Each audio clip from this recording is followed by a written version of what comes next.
and Special Operations Command.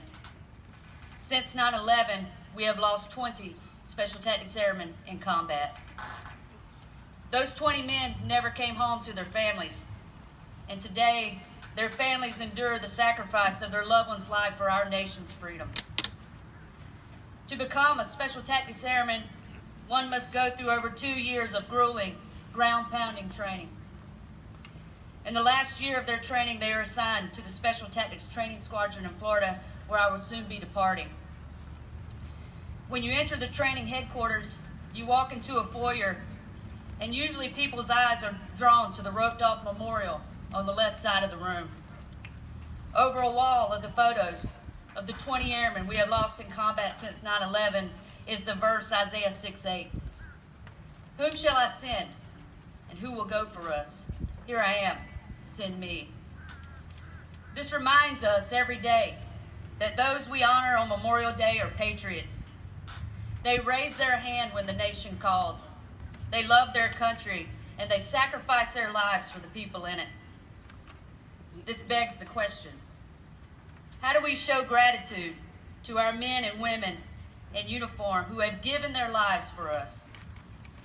Making this country something worth dying for is the ultimate service we can do for them. When we walk away from this memorial, when the weekend is over, and the flags come down off the lamppost, we need to ask ourselves, what more can we do to honor their legacy? Remember them.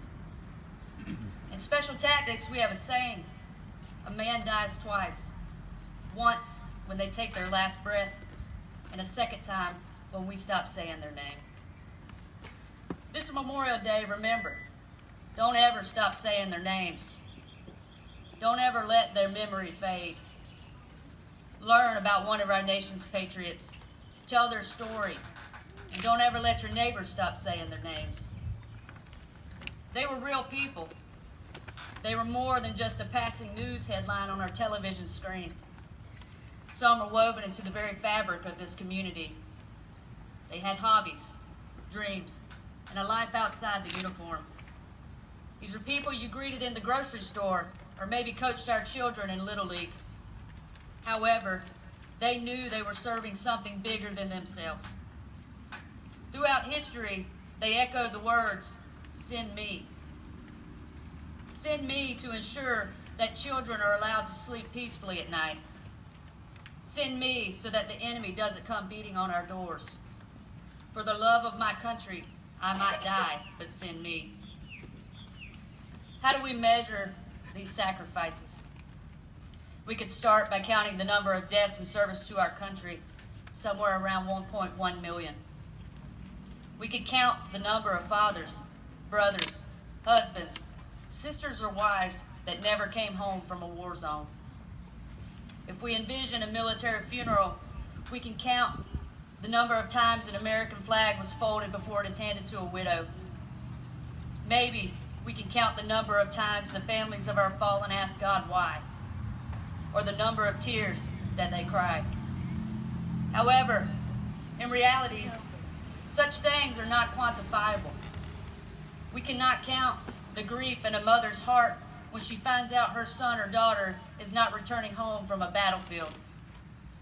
We cannot count the thoughts that go through a service member's head as he gasps for his last few breaths of air while his buddies try in vain to save his life.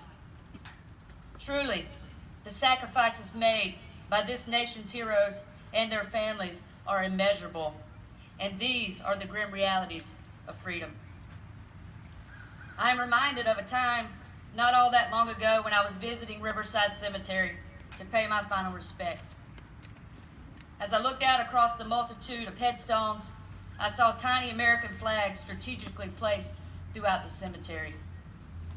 I was amazed and overcome with pride and gratitude.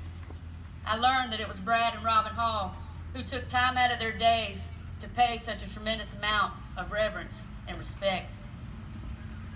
Robin and Brad are residents of Hamilton County and have a proud heritage of patriotism and understanding of the bigger picture